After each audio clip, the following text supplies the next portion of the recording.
नमस्कार प्यारे बच्चों, एमडी टेक्निकल क्लासेस में आपका बहुत बहुत स्वागत है। जैसा कि जो भी इलेक्ट्रिकल इंजीनियरिंग के स्टूडेंट्स होते हैं उनका सपना क्या होता है कि हम यूपी पीसीएल में जूनियर इंजीनियर बनेंगे। आप किसी भी स्टूडेंट से बात करिए, अगर वो इलेक्ट्रिकल इंजीनियरिंग से संबंधित है तो उसका जो सबसे ड्रीम जॉब होती है वो यूपी पीसीएल जेई की होती है। आप सारी जॉब को एक साथ कर दो, यूपी पीसीएल जेई की जॉब एक तरफ कर दो, तो हर कोई बच्चा यूपी पीसीएल में ही जेई बनना चाहता है। उसका कारण क्या है? एक तो यूपी गवर्नमेंट की जॉब है, दूसरा बहुत ही शानदार जॉब है। इसके पहले वैकेंसी की स्थिति क्या थी कि मतलब ये वैकेंसी पहले रेगुलर आती थी, अगर एक साल नहीं आई दूसरे साल जरूर आती थी। लेकिन यहाँ पिछले 3 सालों से आपको यहाँ पर कोई भी वैकेंसीज देखने को नहीं मिली है। पिछले कई सालों से आपको यहाँ पर वैकेंसीज देखने को नहीं मिली हैं। तो उसी के प्रावधान में एक आरटीआई जो फाइल की गई थी कि ये वैकेंसी कब तक आएगी, तो उसके उत्तर में यूपी पीसीएल ने या आयोग ने क्या बोला है, इसी के बारे में मैं आपको जानकारी देना चाहता हूं कि यूपी पीसीएल में जेई की वैकेंसी कब आएगी। इसके लिए आरटीआई का जो रिप्लाई आता है, उन्होंने ये बोला है कि उत्तर प्रदेश सूचना का अधिकार नियमावली 2025 के अंतर्गत 2025 के अंतर्गत ये सूचना प्रदान किया जाना अपेक्षित नहीं है। मतलब कह रहे हैं हम इसकी सूचना नहीं दे सकते हैं, मतलब वैकेंसी कब आएगी इसकी सूचना हम नहीं दे सकते हैं। भाई आप नहीं देंगे तो फिर कौन देगा, है ना। इतना टाइम हो गया, वैकेंसी भी देखने को नहीं मिली, हर बच्चा जो है निराश होता है। यूपी पीसीएल जैसी वैकेंसी के आने से बच्चों के अंदर थोड़ा सा एनर्जी लेवल बूस्टअप हो जाता है, बच्चे अपनी तैयारी करने का जो स्पीड है काफी तेज कर देते हैं, है ना। इसी प्रकार टीजी2 की वैकेंसी भी काफी टाइम से देखने को नहीं मिली है, जिसमें भी यही लिखा है कब आएगी इसके बारे में वो कोई जानकारी अभी नहीं दे सकते हैं।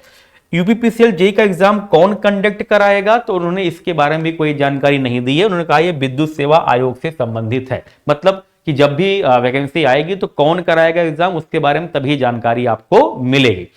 हाँ, एक चीज जो थोड़ा पॉजिटिव है उसमें यह बताया गया है कि यूपी पीसीएल में जेई की कितनी पोस्ट वैकेंट है, तो उन्होंने कहा 30/6/2025, है ना, 30 जून 2025 के रिकॉर्ड के अनुसार टोटल 493 पोस्ट जो है जेई की रिक्त है।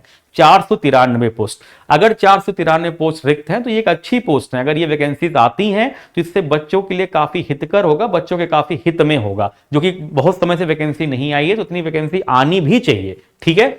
दूसरा कि यूपीपीसीएल में टीजी2 की कितनी पोस्ट वैकेंट है, तो उन्होंने कहा कि टीजी2 को जो है कोई जो है पदों में कोई भी वैकेंसी जो है रिक्त नहीं है। मतलब वो कह रहे हैं टीजी2 में कोई वैकेंसी रिक्त नहीं है। हालांकि ऐसा तो नहीं होना चाहिए कि टीजी2 में कोई वैकेंसी रिक्त ना हो, वैकेंसी रिक्त जरूर होगी। हो सकता है कि जब वैकेंसी आए तो कुछ ना कुछ वैकेंसी जरूर देखने को मिलेगी।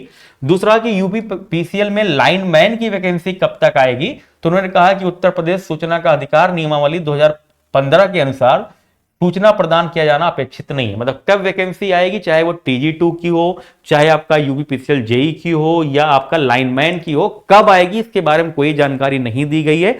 एक पॉजिटिव जो है इस आरटीआई के माध्यम से हम देख सकते हैं, जो पॉजिटिव न्यूज है कि टोटल 493 पोस्ट जेई की जो है रिक्त है। तो जब भी पोस्ट आएगी यूपीपीसीएल जेई की, हालांकि जब ये आरटीआई रिपोर्ट आई है तो इसका मतलब थोड़ा बहुत तो हलचल हो रही होगी यूपीपीसीएल में, तो हो सकता है वैकेंसीज देखने को मिले, ऐसा हम पॉजिटिवली सोच सकते हैं। लेकिन एक पॉजिटिव बात यह है बेटा कि वैकेंसीज 493, मतलब जब भी वैकेंसीज आएंगी तो ठीक ठाक अमाउंट में यूपीपीसीएल की जेई की वैकेंसी देखने को मिलेंगी। तो आप लोग को यह जानकारी कैसी लगी कमेंट करके जरूर बताइएगा। साथ ही साथ आपका सपना किस डिपार्टमेंट में जेई बनने का, यह भी जरूर बताइएगा। Thank you so much.